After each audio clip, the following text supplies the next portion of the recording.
Live from New Delhi, you're watching DD India Live, India's voice to the world. I'm Amritpal Singh. Coming up in the next 30 minutes, in a big push to infrastructure and enhanced connectivity for the Kashmir Valley, Prime Minister Narendra Modi inaugurates the development projects worth 46,000 crore rupees.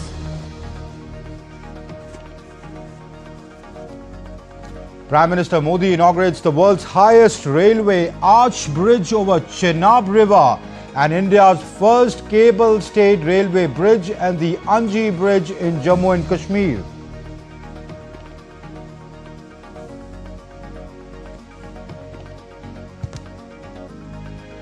Udhampur-Srinagar-Baramulla rail link project showcases the finest Indian engineering achievements. It knits together valleys, ridges and mountain passes.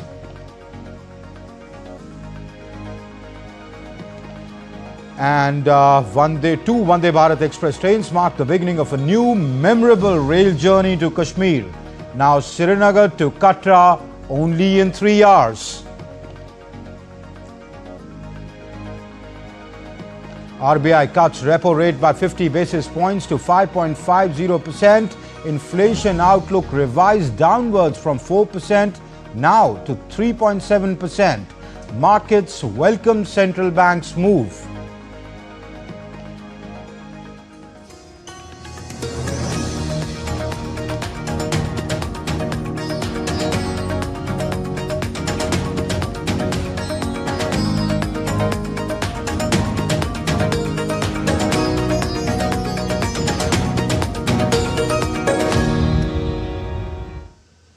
Under Jammu and Kashmir's Golden Dawn, Prime Minister Narendra Modi unveiled the Udhampur-Srinagar-Baramulla rail link on Friday with the world's highest railway bridge and India's first cable-stayed rail marvel.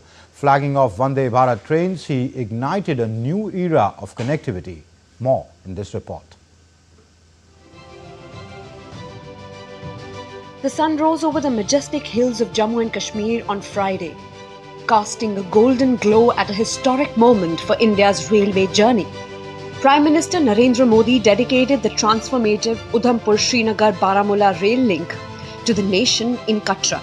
This 272-kilometer long engineering marvel was built at a cost of 44,000 crore rupees, and it stands as a testament to India's engineering prowess and the government's determination to overcome all challenges to unite its farthest corners.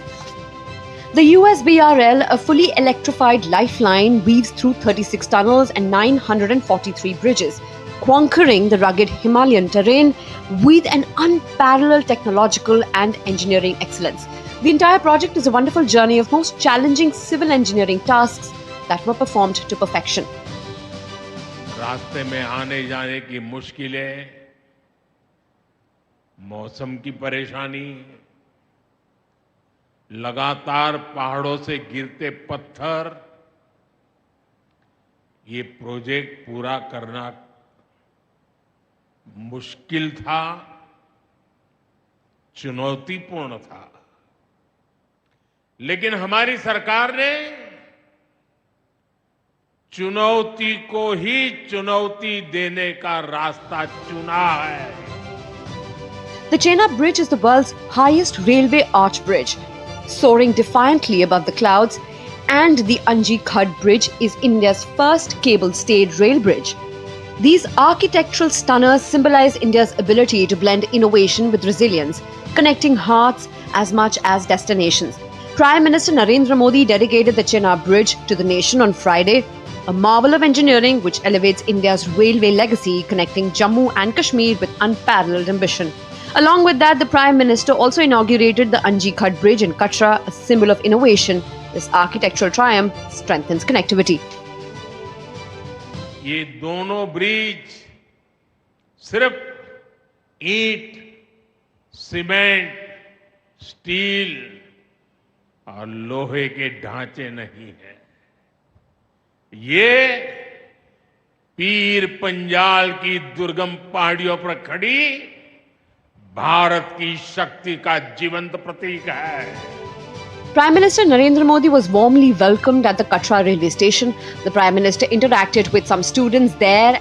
In a moment of pride, Prime Minister Modi also flagged off 2 Vande Bharat Express trains, one from Sri Mata Vaishno Devi Katra to Srinagar and another in the reverse direction. These sleek, indigenously built trains embody speed, comfort and India's self-reliant spirit. The trains will cut down travel time to Srinagar from Katra to 3 hours. Prime Minister Narendra Modi arrived on stage in Riyasi to address the nation. He laid the foundation stone and dedicated projects worth over 46,000 crore rupees.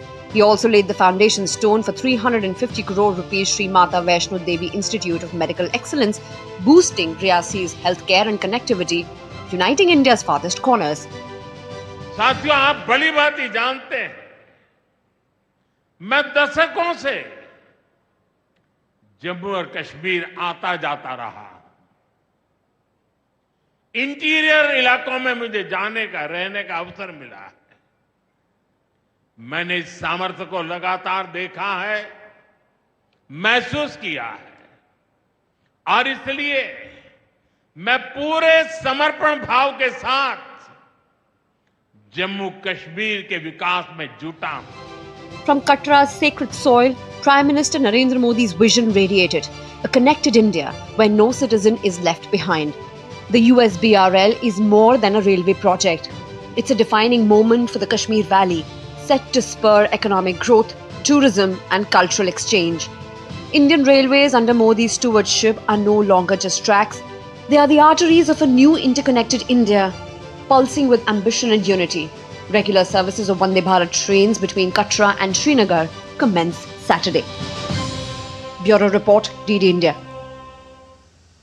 And addressing the gathering in Jammu and Kashmir, Prime Minister Modi said that Pakistan's terror strike on tourists was aimed to derailing peace, prosperity and booming tourism sector in the region. Praising the resilience of the locals, the Prime Minister said that Kashmir has given a strong message against terrorism to the world. Pakistan ने पहलगाम में इंसानियत और कश्मीरियत दोनों पर वार किया। उसका इरादा भारत में दंगे कराने का था। उसका इरादा कश्मीर के मेहनतकश लोगों की कमाई को रोकना था। इसलिए पाकिस्तान ने टूरिस्ट पर हमला किया। वो टूरिज्म जो बीते 4-5 साल में लगातार बढ़ रहा था, हर साल यहां रिकॉर्ड संख्या में टूरिस्ट आ रहे थे। जिस टूरिज्म से जम्मू कश्मीर के गरीबों के घर चलते हैं, उसको पाकिस्तान ने निशाना बनाया। पाकिस्तान की साजिश इन सबको तबाह करने की थी। आतंकियों को चुनौती देने वाला नौजवान आदिल, वो भी तो वहां मेहनत मजदूरी करने गया था, लेकिन अपने परिवार की देखरेख कर सके इसलिए मेहनत कर रहा था। आतंकियों ने उस आदिल को भी मार दिया। साथियों, पाकिस्तान की साजिश के खिलाफ जिस प्रकार जम्मू कश्मीर के लोग उठ खड़े हुए हैं, जम्मू कश्मीर के अवाम ने इस बार जो ताकत दिखाई है, ये सिर्फ पाकिस्तान नहीं, दुनिया भर की आतंकवादी मानसिकता को जम्मू कश्मीर के लोगों ने कड़ा संदेश दिया है। And Prime Minister Modi called Operation Sindoor a turning point, saying that it struck deep inside Pakistan, leaving terror camp in ruins. He said the operation will forever remind Pakistan of its crushing defeat. 6 मई की वो रात पाकिस्तान के आतंकियों पर कयामत बरसी थी।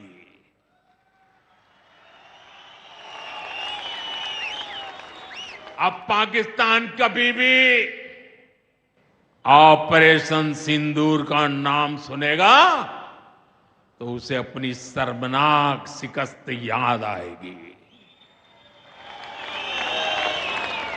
पाकिस्तानी फौज और आतंकियों ने कभी सोचा नहीं था कि भारत पाकिस्तान में सैकड़ों किलोमीटर अंदर जाकर के आतंकवादियों पर इस तरह वार करेगा।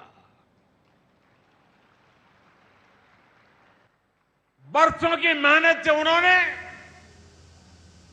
आतंकी जो इमारतें बनाई थी वो कुछ ही मिनटों में खंडहर में बदल गई है। PM Modi also announced enhanced relief for families hit by cross-border shelling. Over 2,000 affected families will get an increased aid, 2 lakh rupees for severely damaged homes and 1 lakh rupees for partially damaged homes. Appointment letters have also been issued of the kin of those killed. जिन लोगों की cross border firing में मृत्यु हुई है, उनके परिवार के सदस्य को कुछ दिन पहले ही नियुक्ति पत्र सौंपे गए हैं। शेलिंग से प्रभावित 2000 से ज्यादा परिवारों की तकलीफ भी हमारी अपनी तकलीफ है। इन परिवारों को शेलिंग के बाद अपने घर की मरम्मत के लिए आर्थिक मदद दी गई थी। अब केंद्र सरकार ने ये तय किया है कि इस मदद को और बढ़ाया जाए। आज के इस कार्यक्रम में मैं इसकी भी जानकारी आपको देना चाहता हूं।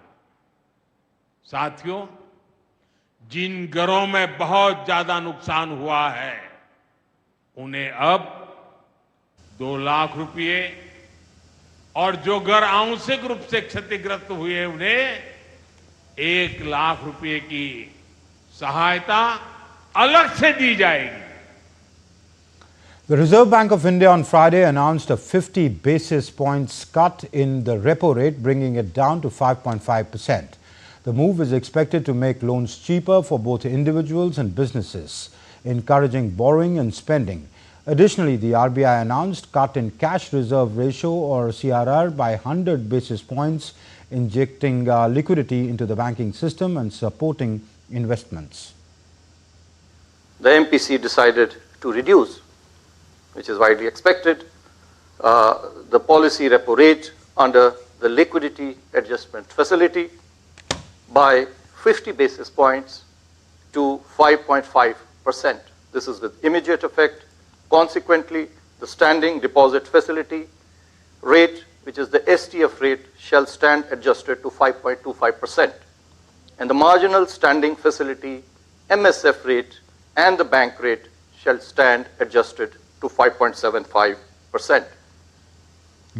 The RBI also revised its inflation outlook downward from 4% to 3.7%, offering relief to households facing rising prices. RBI also maintained the GDP growth forecast of 6.5% for 25-26, with balanced risks across all 4 quarters. Real GDP growth rate for this year 25-26 is projected at 6.5%. We continue with our earlier forecast, with Q1 at 6.5, Q2 at 6.7, Q3 at 6.6, and Q4 at 6.3%. The risks are evenly balanced. Delhi Airport's runway 28/10 will be shut down for 90 days from mid-June to upgrade its landing system to Cat 3B, allowing flights to land even in dense fog.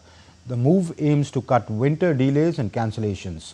DD India's Taposh Bhattacharya spoke to Delhi Airport CEO Vidhay Kumar Jaipuriar for more on this crucial upgrade. Joining me is the CEO of JALS.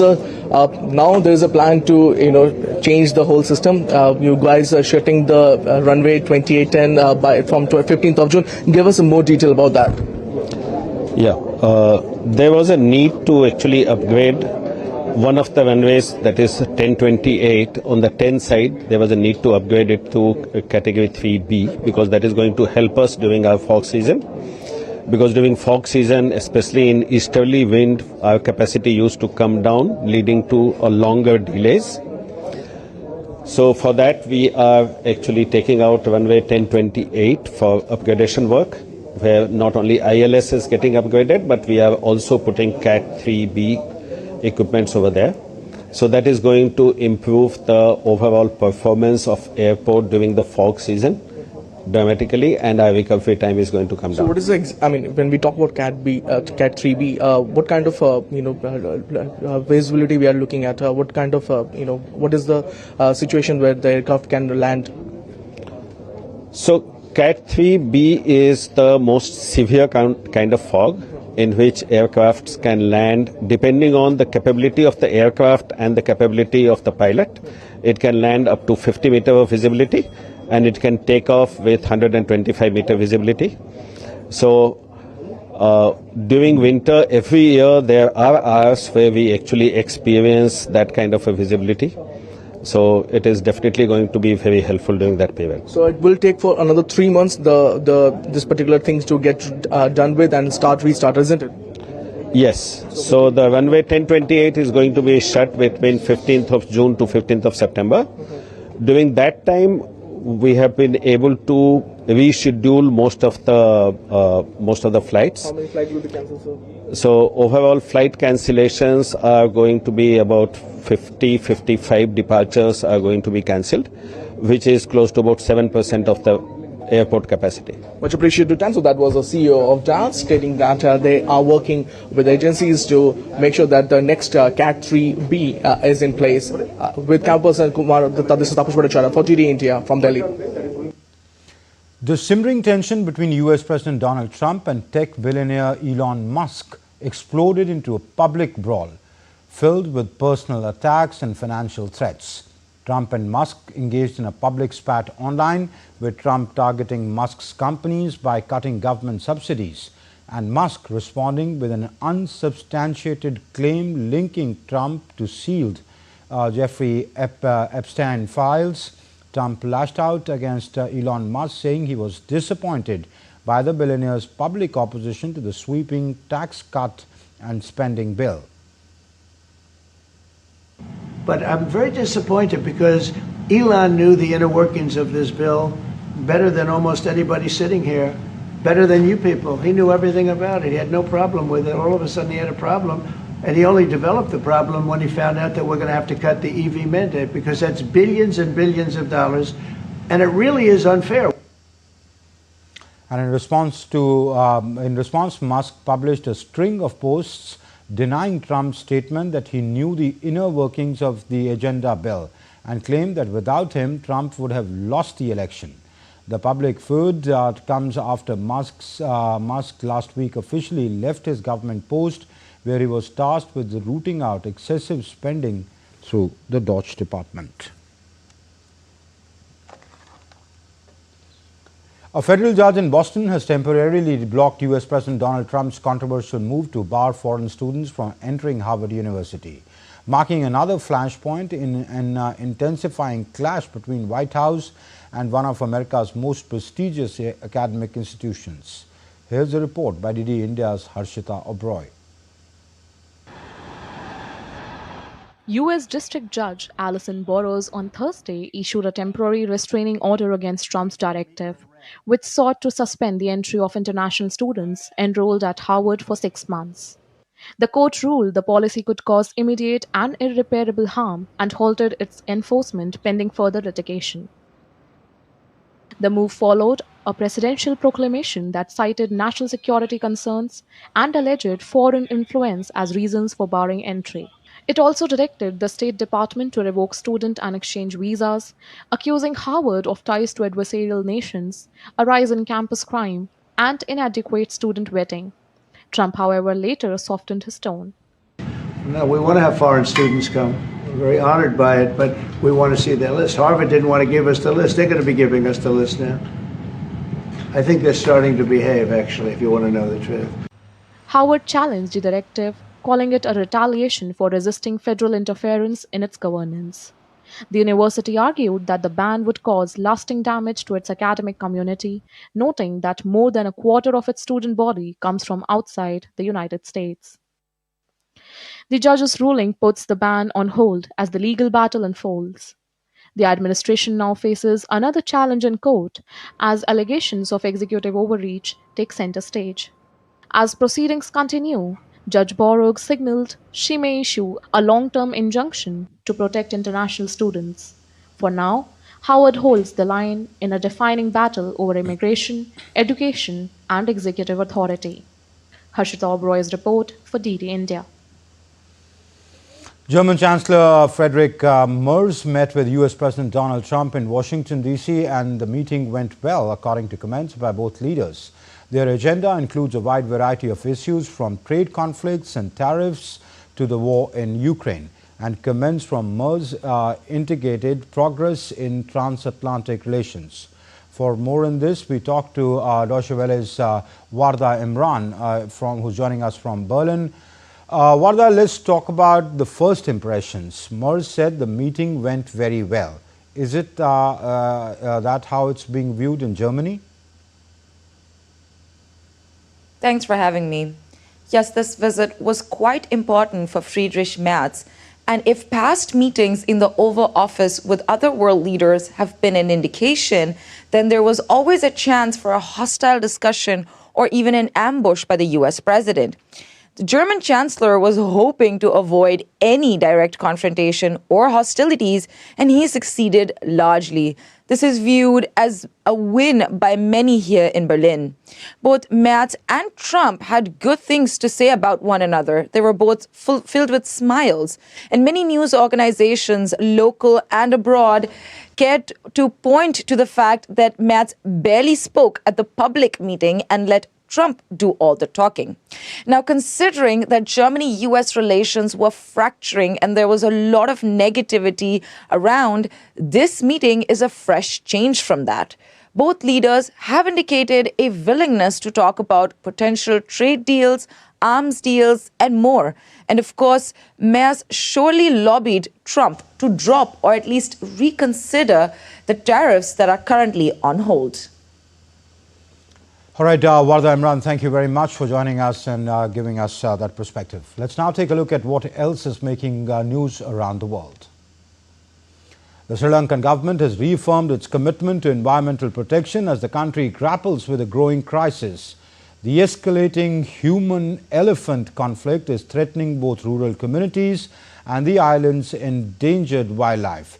In 2024 alone, over 150 elephants and 80 people were reportedly killed in related incidents, according to the wildlife groups.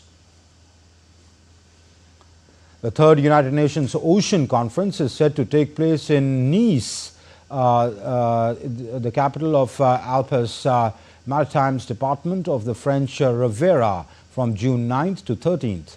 Co-hosted by France and Costa Rica, the conference team is accelerating action and mobilizing all actors to conserve and sustainably use the ocean. The National Hockey League has launched its inaugural Stanley Pup event in partnership with the Petco Love to promote adoption of rescue dogs. The event features dozens of pups playing on a miniature hockey rink, each wearing a bandana representing one of the 32 NHL teams. The Stanley Pup will be broadcast on various North American networks throughout the ongoing Cup. That's it then in this edition of DD India Live, but do let us know your thoughts on the news of the day. For those on the go, you can get all the latest news and updates from India and across the world on DD India's mobile app. The app is available both on Android and iOS platforms. Scan the QR codes you see on your screen to download now. We'll be back with more news as it breaks here on DD India. I'm Amritpal Singh from my entire team here in Delhi. Thank you for watching DD India Live.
Welcome to Jaipur.